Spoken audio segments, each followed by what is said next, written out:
Let me see if we are live now. Okay. First of all, a warm welcome to everyone who have tuned in to watch our live session today.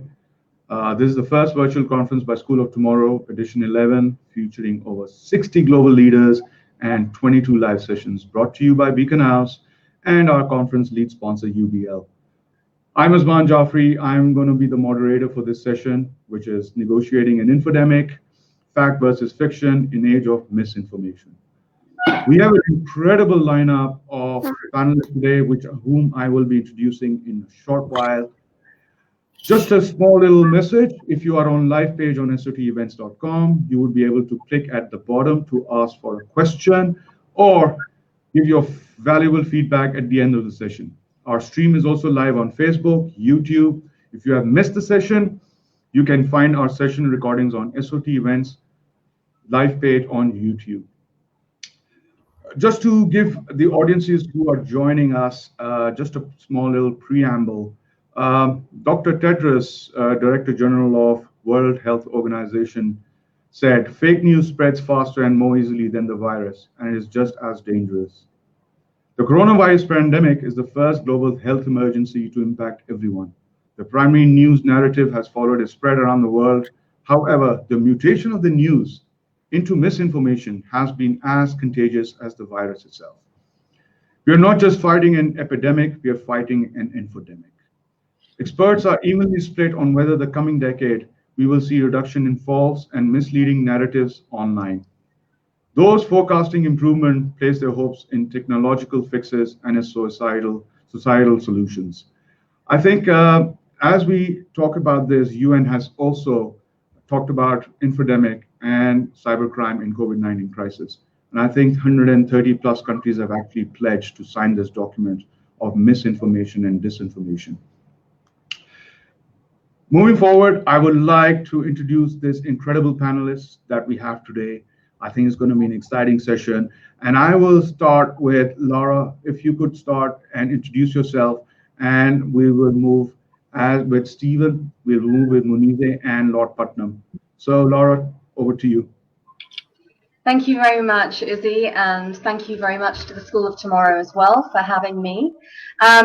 So my name is Lara Rathod. I'm a speaker, thought leader, and content creator. I left an 18-year career in corporate law and a position as head of legal in order to pursue work that meaningfully impacts others. My why is to use my voice consciously so that people are inspired to effect change in themselves, their lives, and the world. And to that end, I created and host the Red Sofa Conversations on YouTube, whose mission is to delve into topics that connect us on a human level to show that we're more alike than we are different. I've also created content on IGTV, Instagram, and during the Corona lockdown, I created a 77-part series called The Corona Diaries to help people that were struggling with lockdown. And right now, I'm working on a series on racism. Thank you, Lara. Steve, you're up. Yeah, I'm Stephan Lewandowsky. I'm a professor of cognitive science at the University of Bristol. And my research deals with how people process misinformation. What happens when misinformation is corrected? How does that affect people's thinking? I'm also interested in conspiracy theories and why people believe in conspiracy theories and how we can tell conspiracy theories from actual conspiracies. And so, yeah, I'm pretty busy at the moment, given how the world is unfolding. Indeed, indeed. Thank you. Thank you, Steve, for joining the session. Munizae? Well, thank you so much for having me. And this is a great opportunity also to share space with such distinguished guests. My name is Munizae Jahangir. I'm a journalist in Pakistan, and I'm a broadcast journalist and a print journalist, and I have my own TV talk show called Spotlight on one of the TV channels here, private TV channels. It's a primetime TV channel 4 times a week. And we deal with daily news. We've been covering the COVID crisis since it began, and we have often had to deal with misinformation and sadly the misinformation does come from the government. I am also the co-founder of voicespeaker.net, which is a digital media platform. And we basically cover stories on human rights issues, especially. And we have something called the COVID Watch, which is basically a news bulletin focusing on news related to COVID and how it's impacting women, children, minorities especially, and students. We've done a lot of work on how students have been hit by the lockdown. So our focus remains solely on the people of Pakistan and how policymakers affect the people of Pakistan. Fantastic, thank you. Lord Puttnam, over to you. I'm David Puttnam. I had a 30-year career as a film producer and a 30-year career really as a parliamentarian and a quasi-politician. During all of that time, I've also been a teacher. But straight enough, I started teaching at Bristol University, Stephen, 40 years ago. And the two interests in particular I think are relevant today is 12 years ago, I took through Parliament the world's first climate change act, which set strict carbon limits. And that's important to the world of misinformation. I'll come on to that in a moment. Most recently, literally last week, we published a report. I chaired a report of a select committee on digital technology and democracy, its impact on democracy. And that deals very, very strongly in not only misinformation, but also in our failure really to create a digitally literate society that understands when it's being misinformed. Thank you, Lord Puttnam. I think there were some interesting introductions. I think as we go through the session, most probably we'll start linking the dots in terms of what Lord Puttnam just said, and of course, Munizae being an anchor and an executive producer for shows. I think there'll be some interesting conversation in terms of how we link all these things together. Now, to start with, I think my first question to the panelists are, infodemic, it's a new word, isn't it? Because infodemic, to a large part of the public, don't understand what really it means, right? Pandemic, of course, they've heard, but infodemic. So if we can start with Stephen, if you can start with you on infodemic, and how is that defined and linked to everything that we are seeing today? Well, I think it's a great word. I mean, it was basically made up to sound like a pandemic, but dealing with the information sphere. And what I think it is characterizing correctly is that we do have a very large number of conspiracy theories and other forms of false information circulating around the world right now. Now, there are sort of two important aspects to this. The first aspect is the human component, which is what I do most of my work in.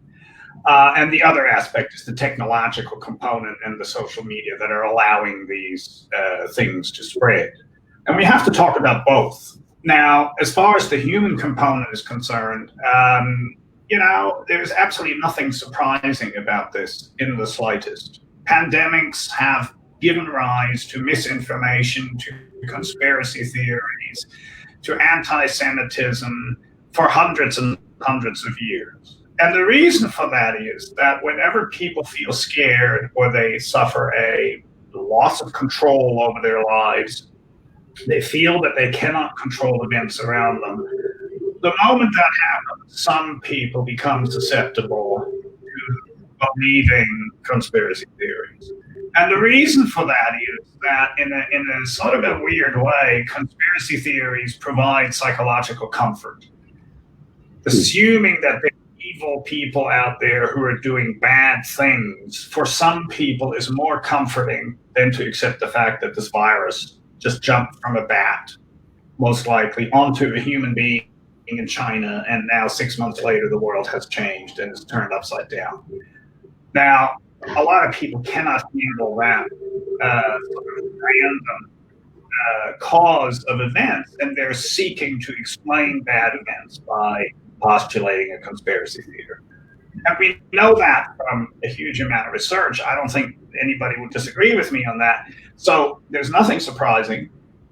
People need comfort, and some of us seek it in conspiracy theory. So the fact that is not surprising. That doesn't mean it's not dangerous, because, I mean, these conspiracy theories have adverse consequences. Here in the UK, something like 80 5G transmitter masts or towers have been burned down because of this nonsense belief that 5G has something to do with the corona virus.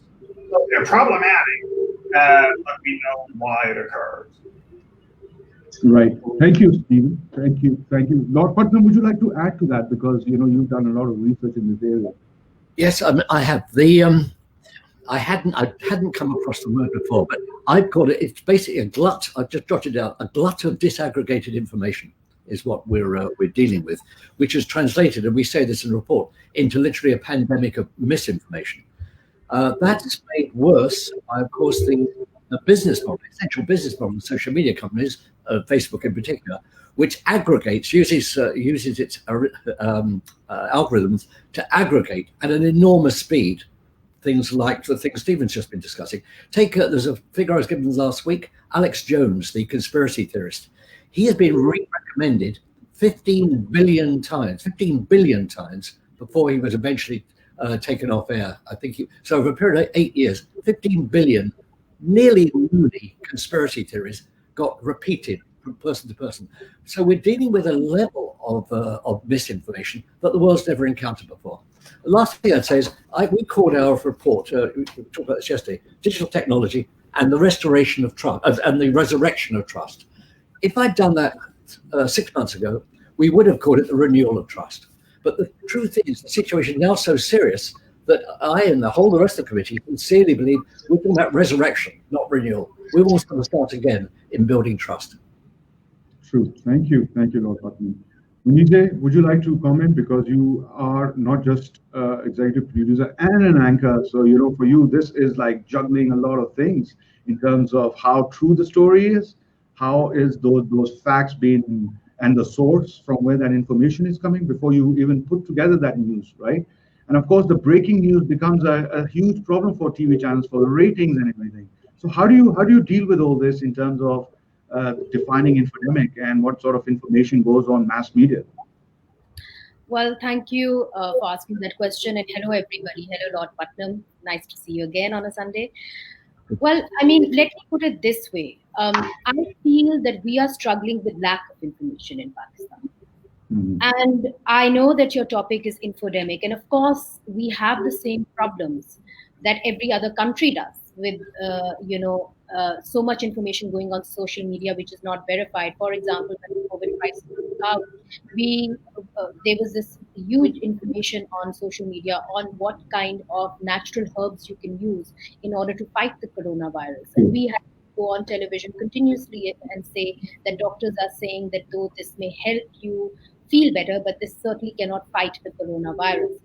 However, we did see that governments in this case, in the COVID crisis, they had the wrong information.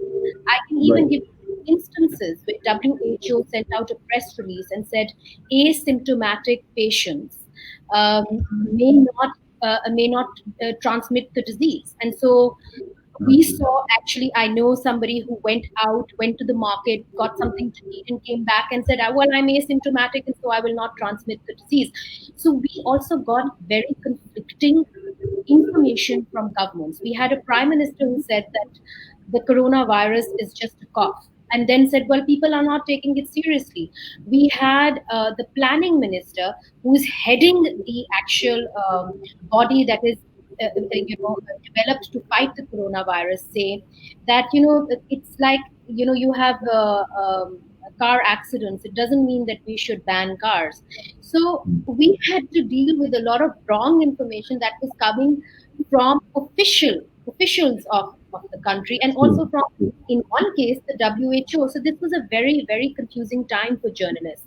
We were not allowed to report from hospitals, so we were dependent largely on what doctors were telling us from inside or from personal accounts of what people were saying. There was no way to verify, no way to go there inside independently and see what was happening on the ground, because we were just not allowed to get in. But I would also like to say over here that I think that the media derives its strength from the society or from the kind of society that we build. Now, in societies which have been fighting with which are not truly democratic, which is in our case, The unique problem is that after the COVID crisis, all the problems that we've ever had kind of just crept out of the woodwork and stared at the government, wanting a solution. And we were not allowed to report on them. And the reason we were not allowed to report on them is because vested interests within governments, within big institutions in Pakistan, did not want us to report on them. For example, I'll give you, I don't want to take up too much of your time, but I'll give you a small example. Online education. Everybody had to go on to online education. But there were certain parts of Pakistan that did not get 3G and 4G services, and therefore all those students could never take up online education. And the reason was because the military-owned communication company did not allow other communication companies to operate. So we still cannot report on this issue. Yes. I think, you're right, because, the governments do play a role, the policymakers do play a role in actually creating that sort of atmosphere and mindset that needs to be regulated. Lara, what would you like to say about Info-demic and your experience regarding definition and how it worked? So, what I would like to say is this. I agree with several of the points that have been made. I think that the coronavirus, it's been widely acknowledged that the coronavirus was a magnifier. And as Munizae said, it's a magnifier for the cracks that were already existing at all levels. So they were existing within countries, within systems, governments, our individual relationships. And therefore, in order to tackle the infodemic, which is made up of both misinformation and disinformation. For those that don't know, the fact of what the information is the same for both. So misinformation and disinformation are both, factually inaccurate information. However, the difference between the two is the intent. And so disinformation is something that is knowingly spread to mislead, whereas misinformation is something that's accidentally spread.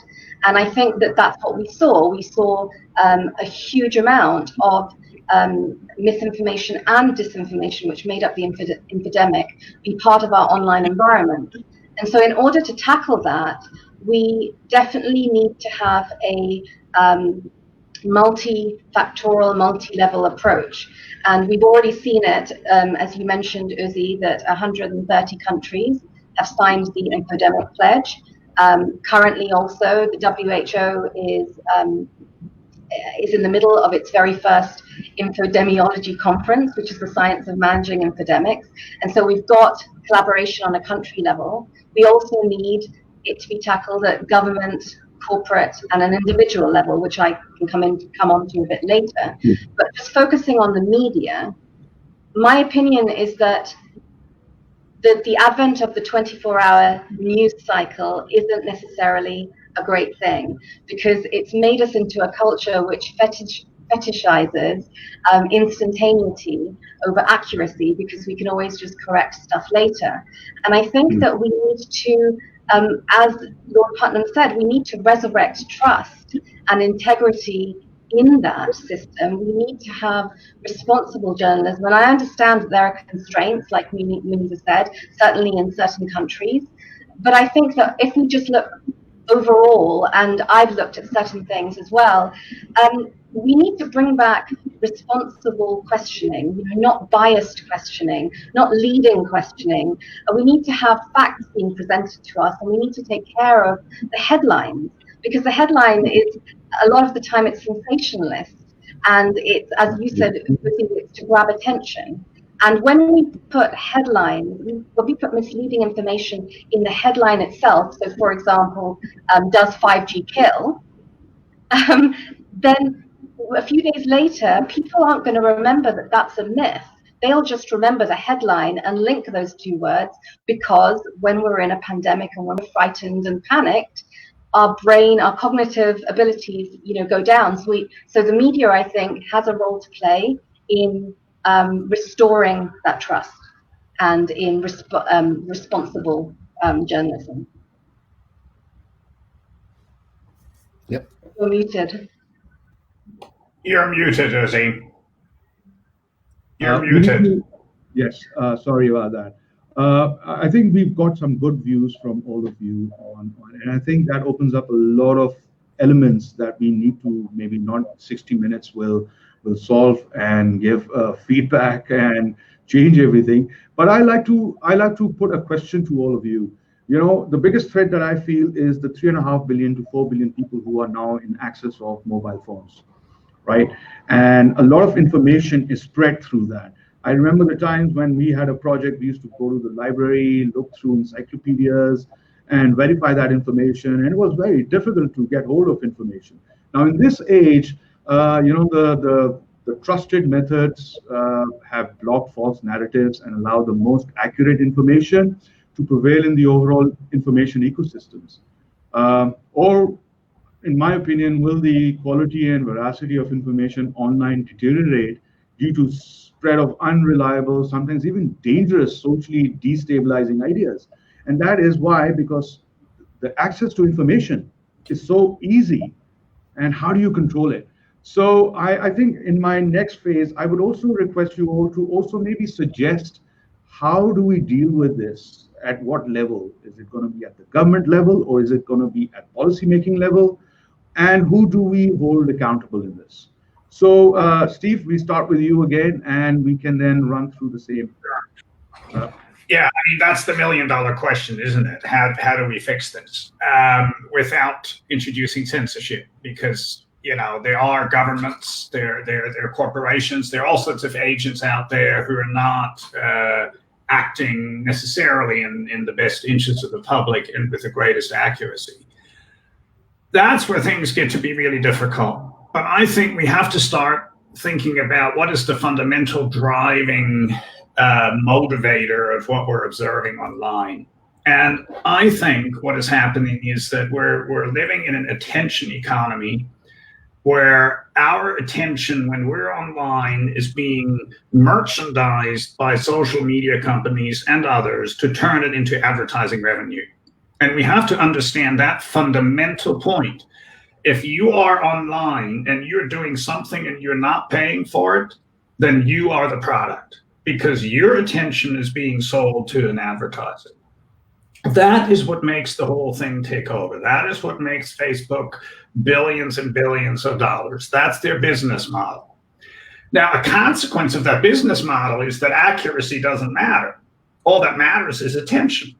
And that, I think, is the fundamental insight we have to depart from. We have to say, well, hang on, we got a problem with the business model, because it is not emphasizing valuable information. So if you really want to fix this, we have to think about that business model, and we have to sort of figure out ways in which we can make accuracy a driver of the online economy again, which at the moment it isn't.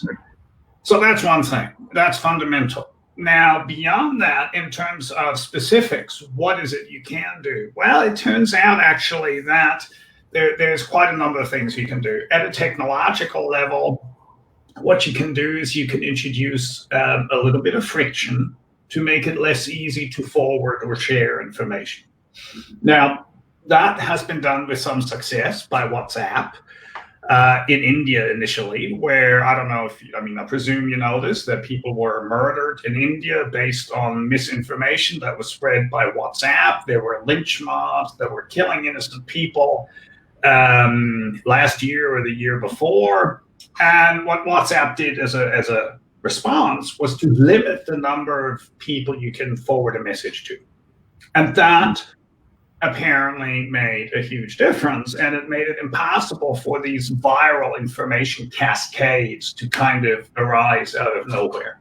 So a very simple technological change in simply limiting the number of forwards or the number of addresses to which you can forward a message cut out a lot of spread of misinformation without censoring anybody, arguably. So those are the little things we can do. And there's also evidence recently provided by Gordon Pennycook and his colleagues that by just prompting people on Twitter to think about being accurate was sufficient for people to forward misleading messages less. So there are ways in which we can sort of counteract this attention economy by saying to people, whoa, slow down, think. And that by itself can also make a bit of a difference. So there are things to do, but the fundamental conversation we have to have is about the online business model.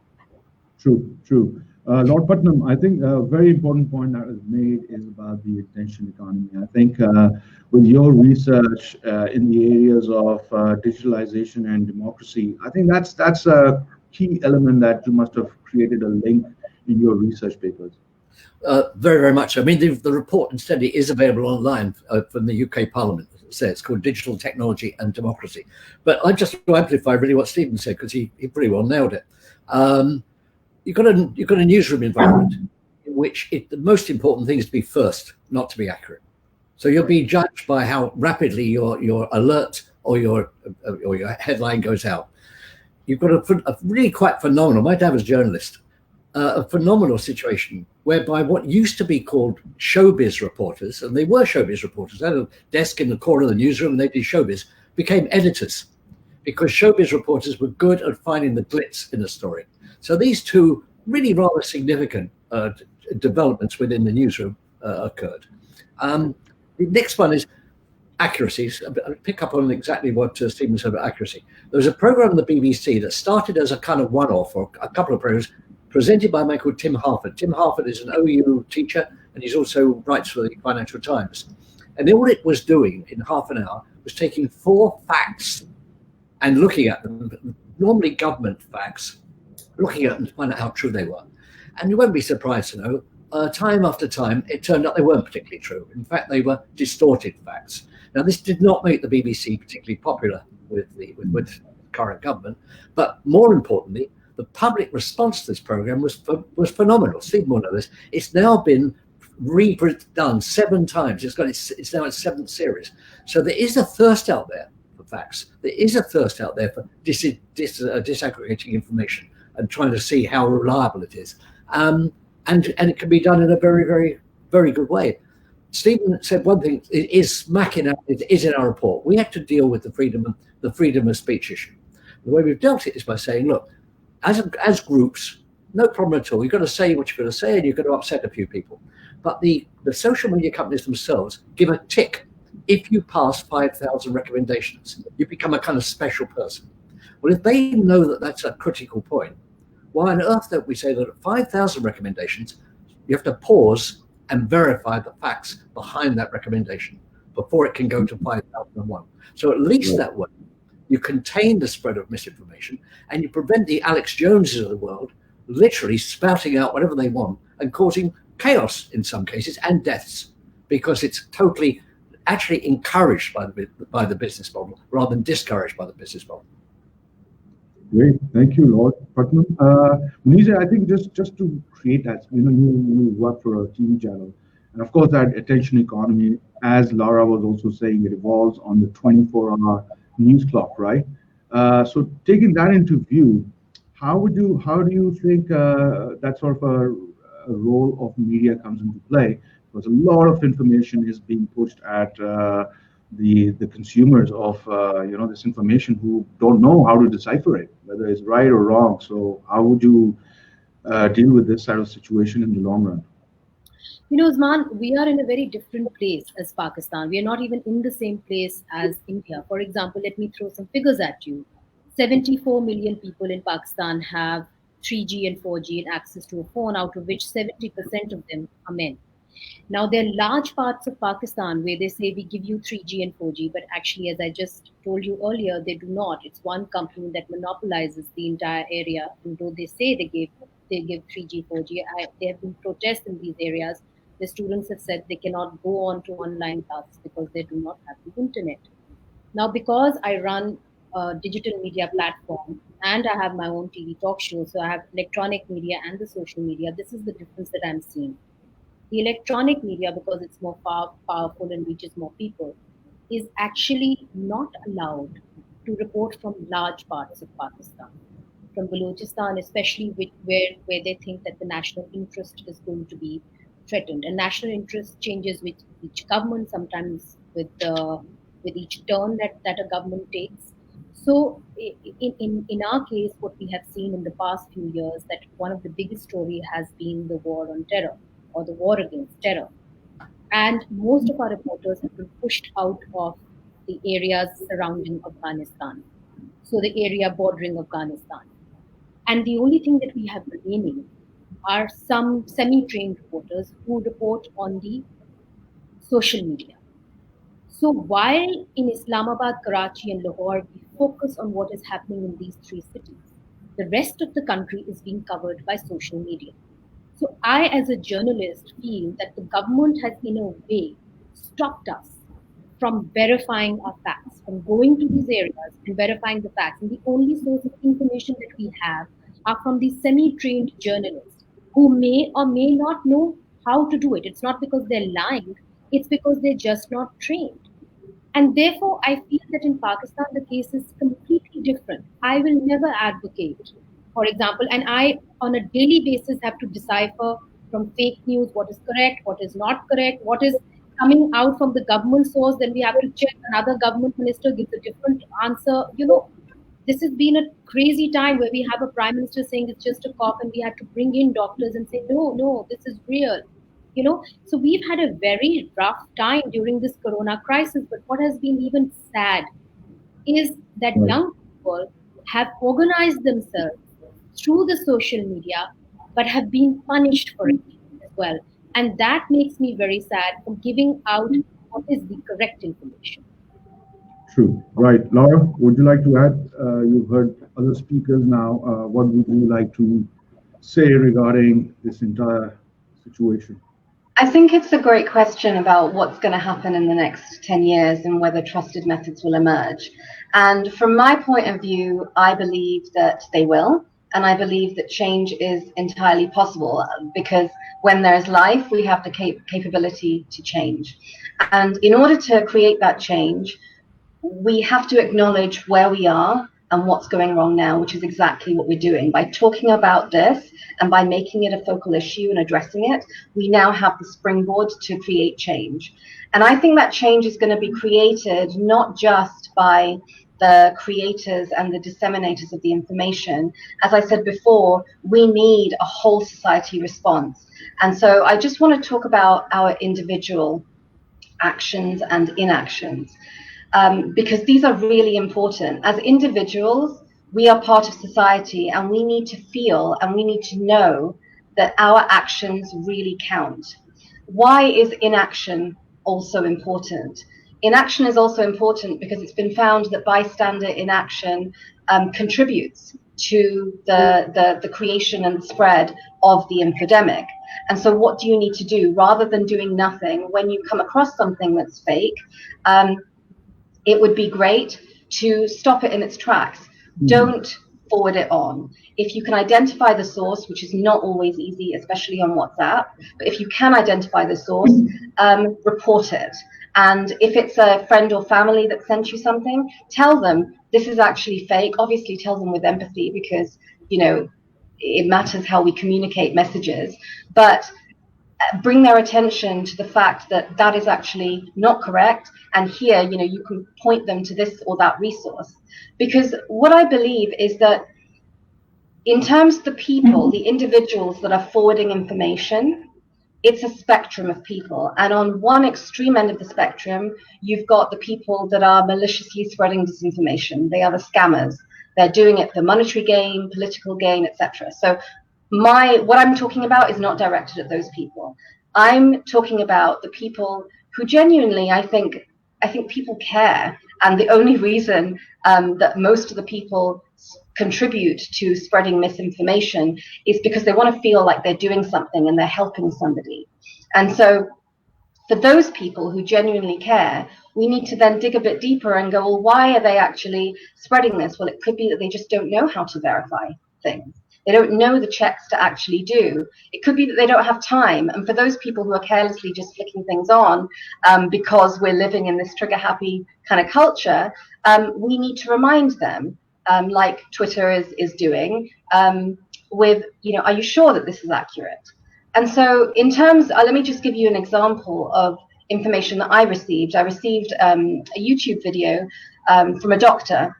And this was very, very early in the lockdown. So this was probably around last week of March. And I had never heard of him before, and I watched the video, and it was pretty scary stuff, and it was advocating for the fact that we needed to go into lockdown. So this is before a lot of governments had really made that happen. And I then thought, well, this is really important, and I want to send it on to people that I care about. But I'd never heard of this person, and so I Googled him.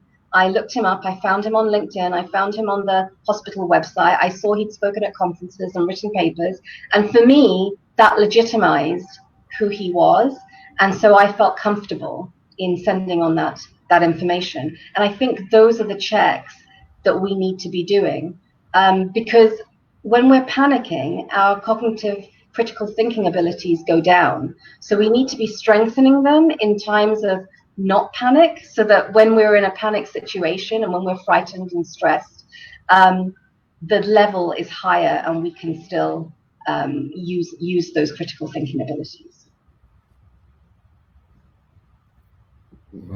Uzi, you're muted. You're muted, Uzi. Okay, so what I was trying to say is that when we look at your debunking handbook, Steve, you talk about the backfire effects. And actually, if you could just share your learnings with the audience regarding that, I think, and we only have about 14 minutes left before we go into the Q&A session. So I want this session to be pretty quick and short, but everybody will get an opportunity in terms of also maybe looking at from David's point of view, Lord Puttnam's point of view, is the policy making and how that will change everything in maybe years to come. And from Munizae, who will definitely give us an insight onto how the media's role will have to change and evolve. And let's take it from there. So, Steve, you can start with, what is the backfire effects and how does that impact it? Yeah, I mean, we've done a lot of work on that by now, and things have changed a little since we published the debunking handbook, which we're actually in the process of updating, and in a few months we'll have an update of that. The basic idea behind the backfire effect is that if you try to correct somebody's views on a factual matter, that instead of correcting the fact, you end up making the person more likely to believe the misinformation. That's the essence of the backfire effect. Now, there's some evidence for the backfire effect that it exists in circumstances mainly where the correction is threatening a person's identity. So if I'm vested in a belief because it is part of my identity, my political identity, be it Brexit or some conspiracy theory or climate denial or whatever, then if I try to correct that, you may dig in and counter-argue and say, no, that's threatening my identity, and then you believe it more. Now that does on occasion happen. However, in many circumstances, and this is more often the case than we used to think, a correction is actually effective. As Lara was saying, people want to be accurate by and large. Not everybody, but the vast majority of people would like to be accurate, and they appreciate facts. So if you correct them, they're actually very happy. However, there are some exceptions to that. The first exception is that by taking up a myth and correcting it, you cannot help but talk about it again. So if you're correcting something that no one has ever heard of before, then what you're actually inadvertently doing is you're making the myth more popular because you're talking about it. So that is something you have to keep in mind, that there's probably little point in correcting something that no one has ever heard of, even if it's totally false. Because by doing so, you're amplifying it. And also, whenever you're correcting something in public discourse on Twitter or whatever, you are buying into a rhetorical frame that is set by somebody else. You're not setting the agenda for the discussion. You're responding to somebody else. You're talking in their terms on their agenda. So that is something you have to keep in mind in the political context. And the final psychological thing is that even if we correct people's views on facts, and as I said, that is very often possible, that doesn't mean that we change their attitudes or their behaviors. I have published a whole bunch of studies recently on voters in America, supporters of Donald Trump, who will continue to vote for Donald Trump, even after we tell them that his statements tend to be false, and even if they accept that Donald Trump has made false statements. That made no difference to their attitudes. So correcting people's misconceptions, yes, it can be done, but it's not the solution to all our problems, because it doesn't necessarily keep people from acting as though the correction has never happened. Great. Dr. Puttnam, Lord Puttnam, would you like to add to, in terms of you being a policymaker? Yes, I have two things. Stephen will know this. There's a piece of research recently that indicated between 60 and 70% of retweets and recommendations were done by people who hadn't actually read the thing that they were retweeting, which struck me as quite extraordinary. But apparently there's kind of automaticity about retweeting something where the subject area is something you've dealt with in the past. That's worrying. Stephen mentioned climate deniers. And one of the reasons I'm taking this very seriously is I sincerely believe that the COVID-19 crisis is a small dress rehearsal for the kind of societal changes we will go through as a result of climate change.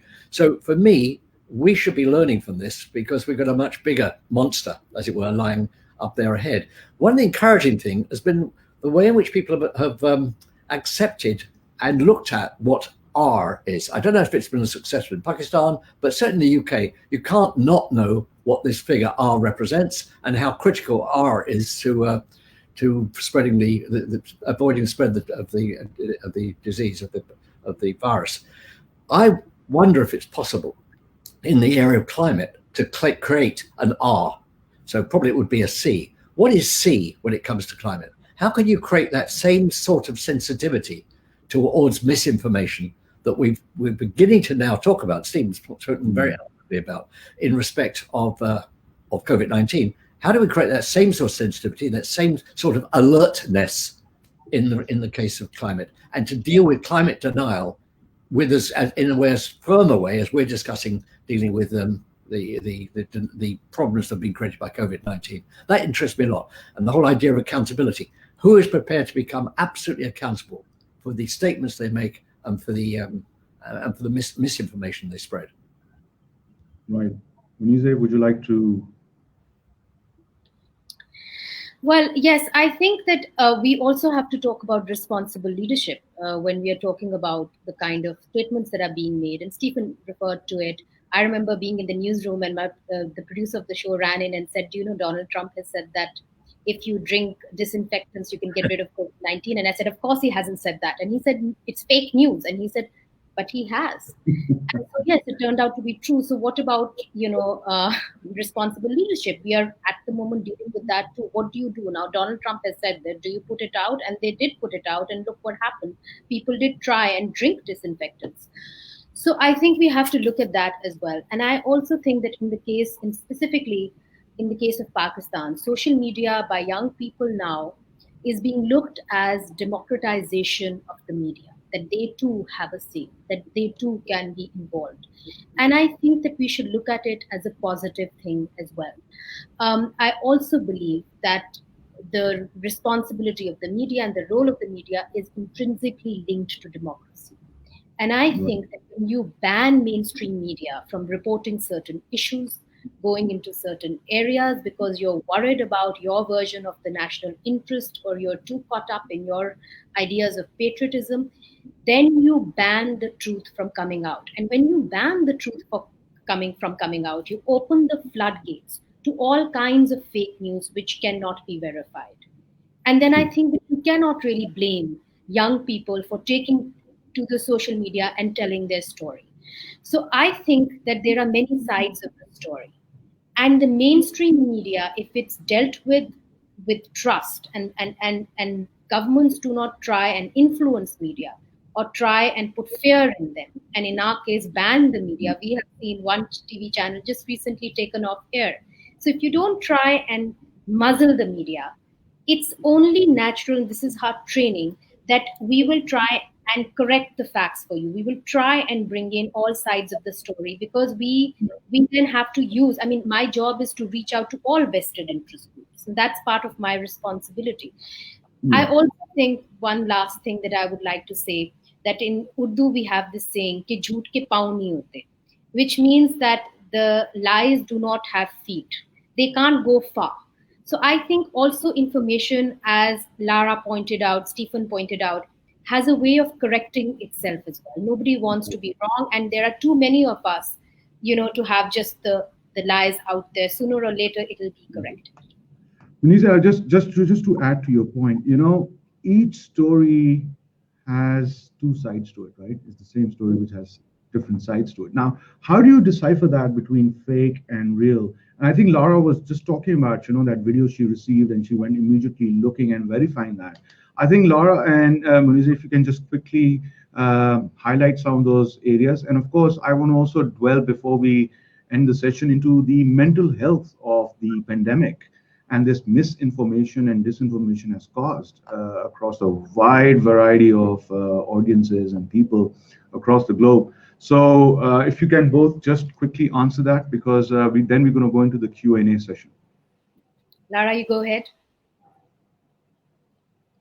Lara, you're muted. I'm muted. Okay, so I'll speak to the mental health aspects. From a personal perspective, I knew very early on that managing my mental health during this pandemic was going to be of the highest priority.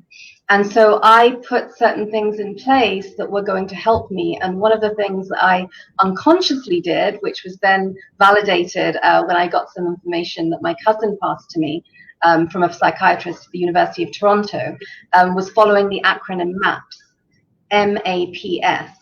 And so that was, M is for mastery, A is for altruism, P is for pleasure, and S is for silence.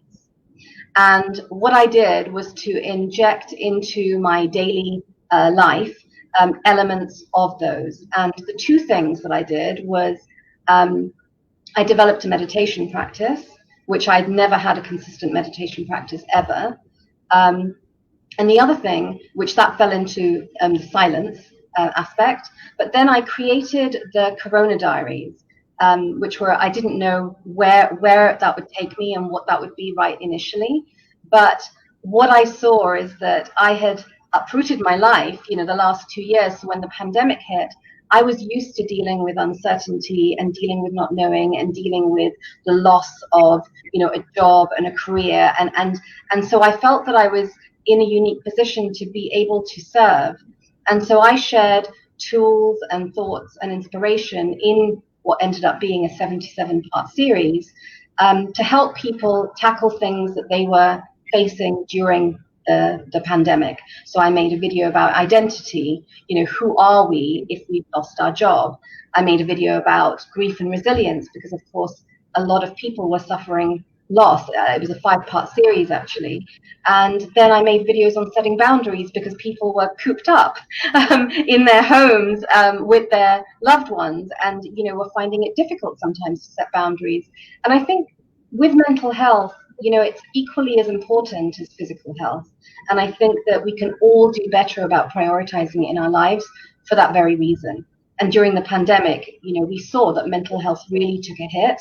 And so we needed to be actively making sure that we were nurturing and supporting our mental health. Thank you, Lara. Munizae, you want to add something about the two sides of the story? Yes, I saw the question. I think that in a professional media outlet, since we have bureaus all over the country, it's very easy for us to call up a bureau and say, can you check? And we have different reporters on different beats, so they can always check and tell us this is fake news. Regarding misinformation, I think that what we try and do with each report, like for example, with our digital media platform, I'll give you a small example. There was a terrible case of a rape case of a young little girl. She was only 8 years old. And she was in bonded labor of sorts. And so we did take her point of view, not hers, but her parents' point of view. But we also got the point of view of the alleged rapists. And at that time, he had confessed to it, but we still went ahead and got his point of view, while he was in jail. So I think it's also important to tell all sides of the story, no matter how gruesome and awful the story is. They must all the characters in the story have a story to tell, and their side must be told, because just as in a court in a courtroom, you are allowed all that access to information and all those sides. Similarly with journalism, you have to hear everybody out. But I would also like to say that in this case, we have reported on floods, on earthquakes.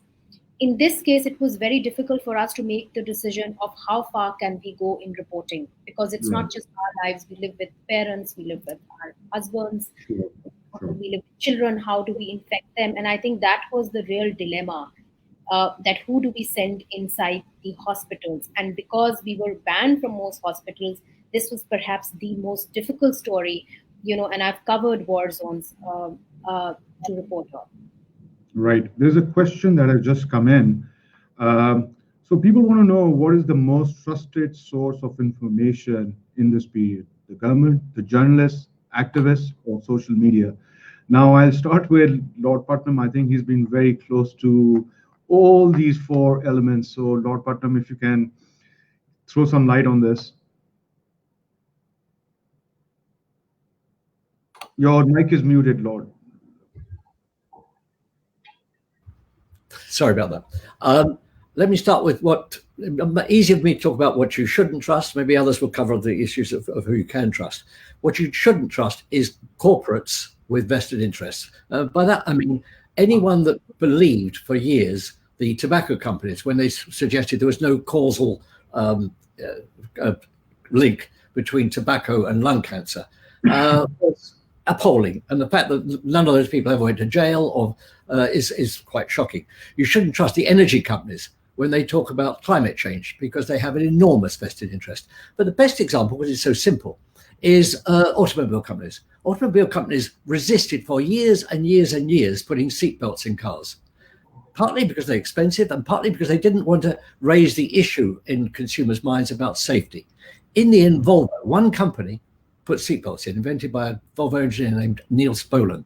They put seatbelts in. It then took governments to make seatbelts compulsory before seatbelts ended up.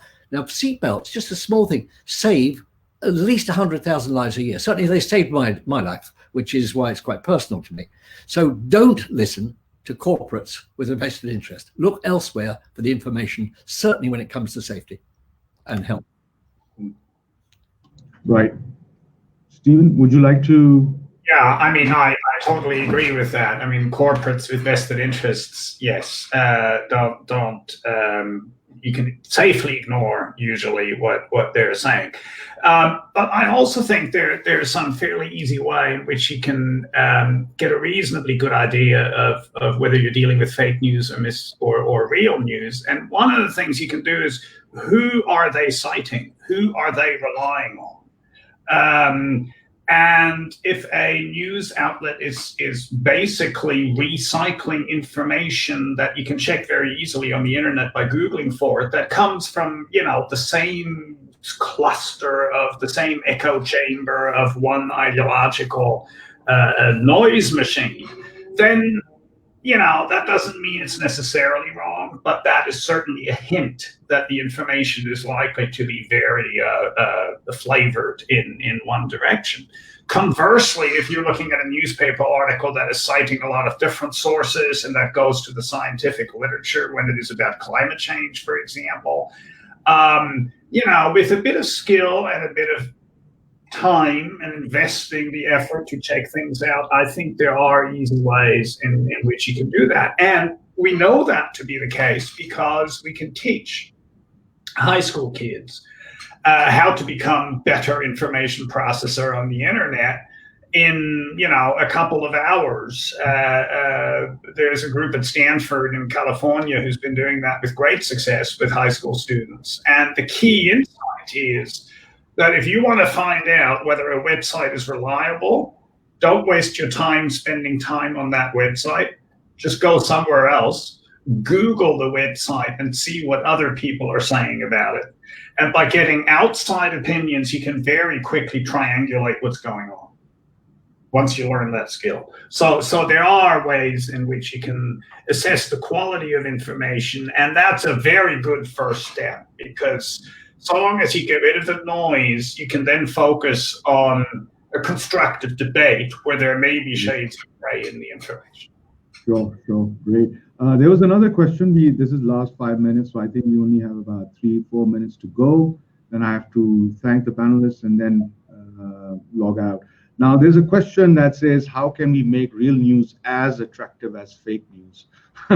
Which to me is essentially how you package it, right? And to that, I think I'll open the panel to discuss this, because I believe majority of the real news that comes in and out in terms of even documentaries, which are not very exciting films to watch, but I think they may and create a huge impact. Like Our Planet on Netflix did exactly on climate and our overall what is happening to this planet. And I think that was a very powerful documentary that I have seen in the last year.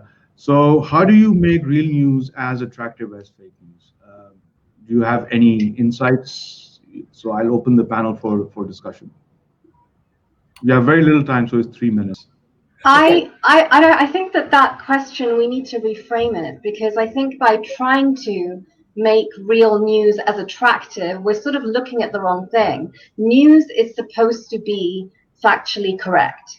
And why people are turning to other sources is because we have a vacuum, and we have a vacuum of trust and integrity. And we need to inject back trust and integrity into the people that we are seeking the information from. So, for example, during COVID, now that we've had 3 to 4 months to sort of take a look, we've seen the difference between true leaders, a lot of which have been women, and people in charge. And I think that we need to, language is important. We talked about the language with Info-demic, but language is important. So I think we should stop calling people leaders when they are not living up to the integrity and the transparency of leadership.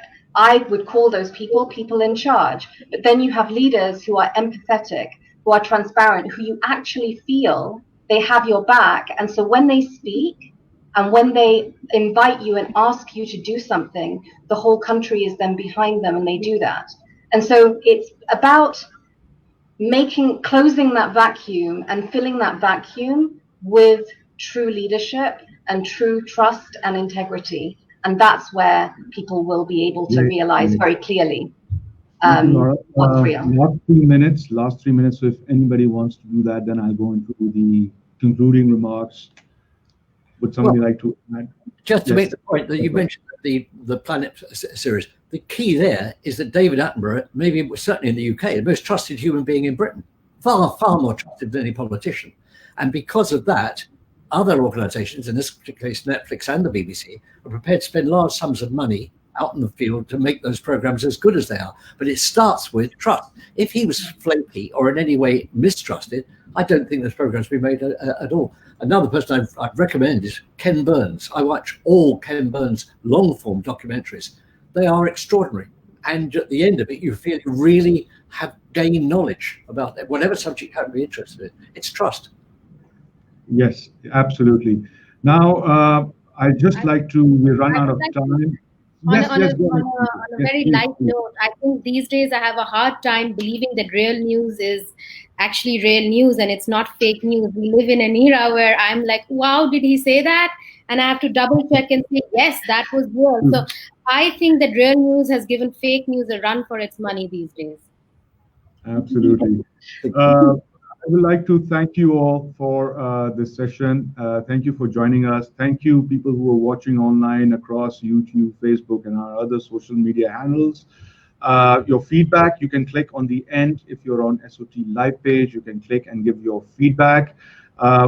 As parting words, thank you, everyone, for joining and give your 60 minutes to this panel. I wish we had more time to discuss more areas of depth in terms of the research that all of you have been involved with.